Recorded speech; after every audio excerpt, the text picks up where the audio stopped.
কি ভাবছো আমি এইসব নিয়ে কেন দাঁড়িয়েছি? তো চলো শুরু করি প্রথম থেকে। গুড মর্নিং এভরিওয়ান, আমি Sumana. Welcome to my new blog. আশা করি তোমরা সবাই ভালো আছো, আমিও খুব ভালো আছি। দিনটা ছিল বুধবার, আর আগে থেকেই ভেবে রেখেছিলাম আজকে যতই যাই হয়ে যাক না কেন আজকে কিন্তু ঘরটা পরিষ্কার করব সবার আগে। পুজো তো প্রায় চলেই এলো, তাই নিজেদের সাথে সাথে নিজেদের ঘরটাকে কিন্তু সুন্দর করে সাজাতে হবে।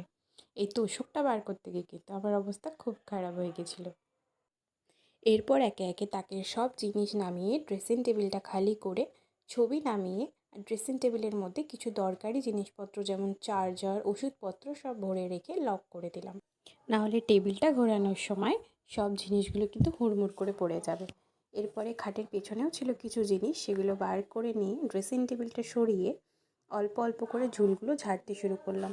ঘরের স্পেস ছোট হওয়ার জন্য প্রতিদিন এতটা ডিপ করে ক্লিনিং করা হয় না, তাই বেশ ভালোই নোংরা হয়েছিল। ঘর ঝাড়তে গেলেই 10 টাকাটা পেয়েছিলাম।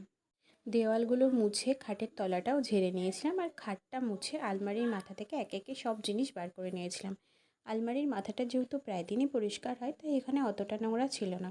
এখানে ছিল সুটকেস, হেলমেট, আয়রন, এগুলো সব মুছে মুছে একে একে তুলে দিয়ে আলমারিটা একদম জোর কদমে ঠেলতে লাগলাম।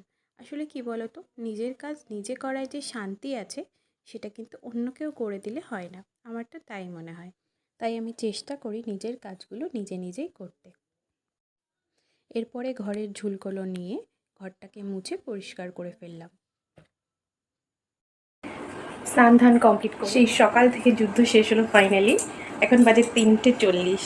তো 3:40 এবার করবো লাঞ্চ। তো চলো আবার নেক্সট কোনো ভিডিওতে দেখা হবে। Thanks for watching, by.